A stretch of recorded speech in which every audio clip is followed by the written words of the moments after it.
Quand vous achetez une glace comme celle-ci, l'industriel réussit le miracle de vous vendre quelque chose qui normalement est gratuit, de l'air. Vous allez comprendre ce que je veux dire quand on va retourner l'emballage.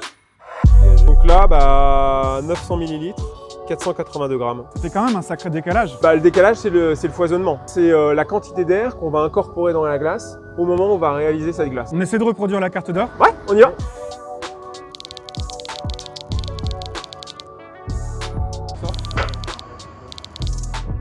Ça, c'est la glace que je fais ici. Là, on est à 950. Cette glace-là est relativement simple. C'est lait, poudre de lait, sucre, miel. Il y a plus d'ingrédients dans la glace industrielle, non? Effectivement, il y a plus d'ingrédients. Chocolat. Donc c'est fini là. Donc ça, c'est une machine de glace, type glace à l'italienne.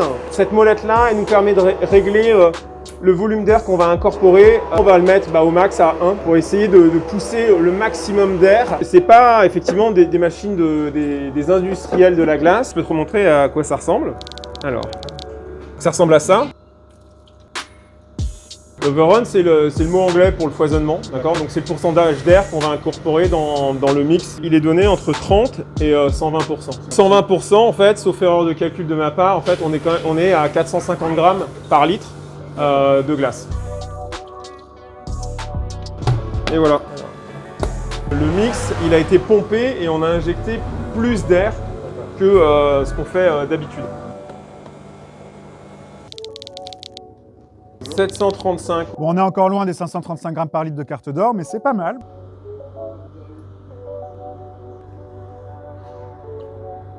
La plus pure expression du chocolat là. Il y a plus de matière, etc. Donc elle dure beaucoup plus longtemps en bouche. Elle est plus évanescente. Tu permettrais que je goûte? Ouais, bien sûr, on goûte.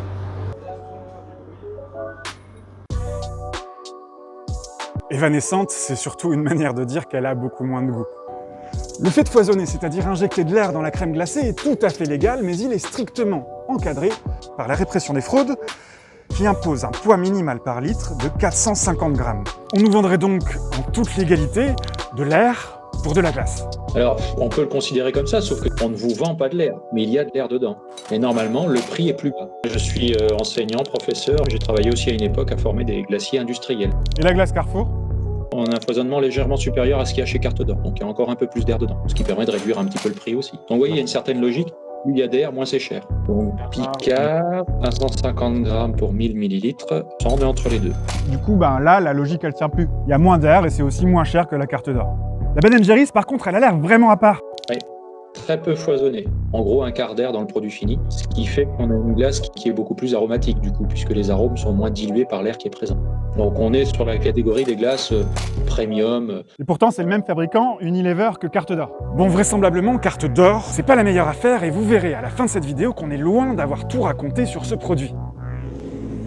En attendant, juste pour info, sachez que j'ai demandé une interview au fabricant et il ne m'a pas répondu.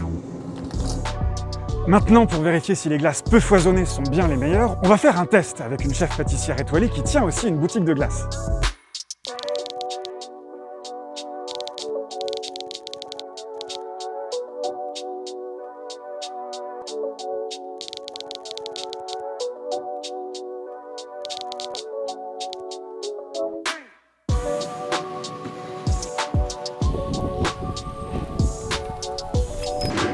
Salut Jess. Bonjour. Est-ce que tu as déjà calculé le rapport poids-volume de tes glaces? On n'a jamais posé, mais franchement, pour quantité comme ça, on a à peu près comme ça de l'air. On va faire la dégustation?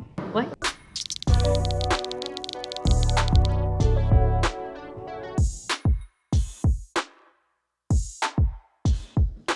Est-ce qu'il y en a une qui ressemble à ta glace au chocolat? C'est beaucoup plus comme ça. C'est très crémeux, ça fond assez facilement.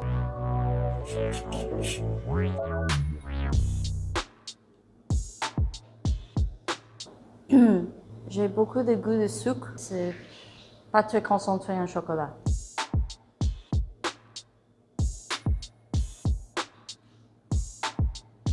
Il y a moins de l'air ici. Si le goût est là, c'est bien concentré et c'est pas dilué avec de l'air, tu sais que tu as une bonne glace. Et ça, c'est beaucoup plus sucré.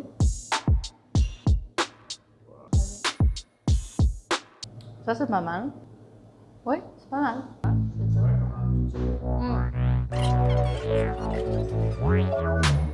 La première, c'est celle de Picard. C'est pas la moins foisonnée. Et son prix, 5,36 € le kilo. C'est pas cher pour la qualité que tu as, c'est bien. La deuxième, c'est la Ben & Jerry's. Et c'est celle-ci qui est la moins foisonnée. Par rapport aux autres, son prix est très très élevé, 14,44 € le kilo. En 3, la marque de distributeur Carrefour. C'est la plus foisonnée, 500 grammes pour 1 litre. Et c'est aussi la moins chère, 4,66 € par kilo. Et enfin, carte d'or. 535 grammes de crème glacée par litre pour 7,10 € le kilo. Je retiens que le foisonnement, ça apporte de la texture. Et du coup, c'est pas forcément parce qu'une glace est foisonnée qu'elle est mauvaise. C'est une question d'équilibre. Picard, je trouvais, avec le chocolat, ils ont choisi de l'utiliser. Et le niveau de sucre et le foisonnement, c'est un très bon mélange. Au revoir. Est-ce que vous avez fait gaffe que depuis le début de la vidéo, il y a un truc bizarre? Contrairement à ses voisins de rayon, le bac de carte d'or ne présente pas un volume d'1 litre, mais de 900 millilitres. Sur le même format que les glaces d'1 litre, vous avez effectivement un volume final qui est inférieur. Dans les bacs de produits alimentaires, d'une manière générale, on peut avoir un fond incurvé qui a un nom très évocateur puisqu'il s'appelle le fond voleur. Là, on vendrait presque de l'air puisqu'il n'est même pas dans le produit, celui-là. Alors on dit carte d'or? Carte d'or!